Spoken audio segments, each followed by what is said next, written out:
नमस्कार मंडळी, सर्वांना हॅप्पी न्यू इयर। वर्षाच्या सुरुवातीलाच आज मी तुम्हाला पौष्टिक अशी रेसिपी दाखवत आहे, ती म्हणजे पालकाची खिचडी। मस्त ताजी ताजी अशी छोटी पालकाची जुडी मिळालेली आहे। पालक मी स्वच्छ 2 पाण्यातनं धुवून काढलाय आणि आता मी बारीक चिरून घेत आहे। पालक छान बारीक असा चिरून झालेला आहे। इथे मी एक कांदा बारीक चिरून घेतलेला आहे आणि मस्त मला ओली लसूण मिळालेली आहे, तर 4 लसणीच्या पाती मी बारीक चिरून घेतलेल्या आहेत आणि एक पेर आलं सुद्धा बारीक चिरून घेतलंय।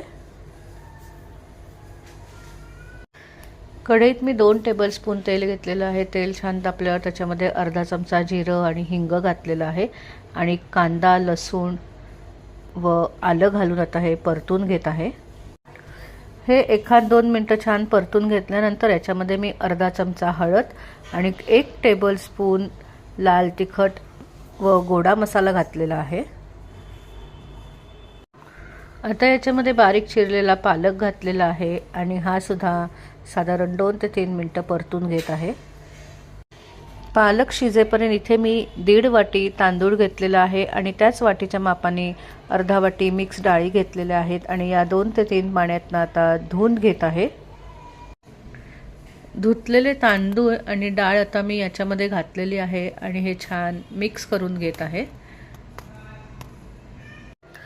आता याच्यामध्ये मी 7 वाट्या पाणी घातलेलं आहे। ज्या वाटीने तांदूळ आणि डाळ घेतली त्याच वाटीने मी पाणी घेतलेलं आहे। चवीनुसार मीठ घातलेलं आहे आणि आता याच्यावर झाकण ठेवून आपण खिचडी बनवून घेऊयात। मस्त गरमागरम मिश्र डाळी वापरून पालकाची खिचडी तयार झालेली आहे। आता मी गॅस बंद करत आहे आणि खिचडी सर्व करूयात।